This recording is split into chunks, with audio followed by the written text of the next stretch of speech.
Dr. Wren's Gris-Gris and Fetish dolls, and it began as an interest from childhood. I grew up in a neighborhood that was split right down the middle of the railroad track, a white side and an African American side, and we all sort of intermixed, and in business ways we intermixed. There was still that big social divide in the 1950s when I was born, but I was able to meet quite a few people that were interesting subjects to me, and my grandmother was extremely superstitious, and I think a lot of that came from people that she had grown up with.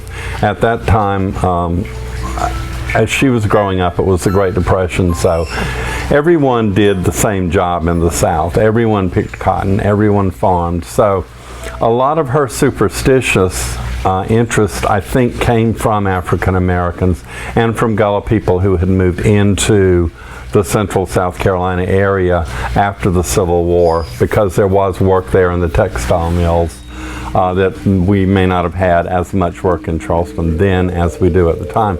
So I worked in New Orleans for quite a while and became very interested in the voodoo dolls there in the 1980s. I'd always been interested in the occult, and several of my relatives were psychic, and so many others were interested in it. We grew up Christian. I consider myself a Christian. I don't practice voodoo, I practice hoodoo, which is not an organized religion. Voodoo is. Hoodoo is more of a mashup of Native American folklore, European folklore, and the Gullah culture.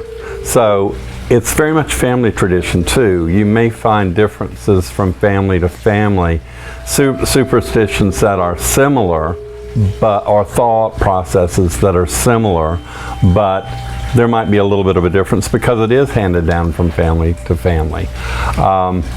I have asked my mother to write down different superstitions, and I've found that so many people have just a slight variation. What I do in my dolls, there are 3 families of dolls. This was the original, one of the original families. No 2 dolls are alike. They're all completely separate. This one's name is Huldah, and on the back there's always a key to when she was made, as well as her name and my logo. All of the fetish dolls are meant to frighten away the evil in your life. They're frightening because they assume the characteristics of the person or boo-hag or haint that you're frightened by. So when people say, will you make me a pretty doll, I always say no, because the whole idea is that they have to look frightening. And this is really the protective magic. It's in the bag.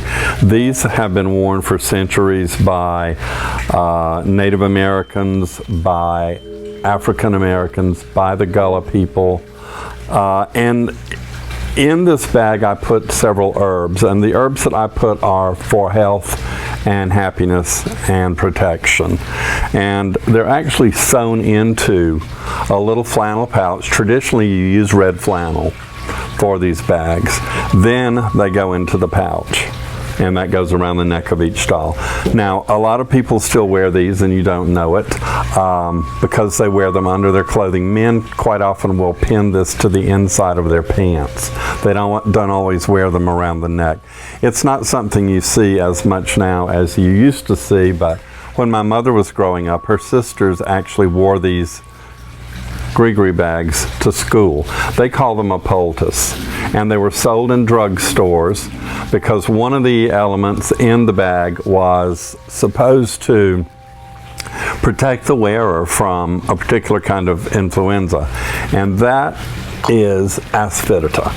And these were called asafoetida tea bags, but asafoetida is the actual element, spice that's in it, and it's not particularly pleasant to smell. No. So I use other things in there to mask the smell. I use lavender for one. Sometimes I'll use rosemary. You always put an odd number of elements in these bags. I put 5 elements, and I tell people if you really want to personalize these, you can add elements such as hair or fingernail clippings, but you have to add 2 elements. So you would add a lock of hair and some fingernail clippings to this so that you keep that odd number. This was, as I said, the first family, Boo Hags and Haints. The second family that I did is really from my imagination, and they're called spirits and specters. They're always very pale. These 2 are spirits and specters.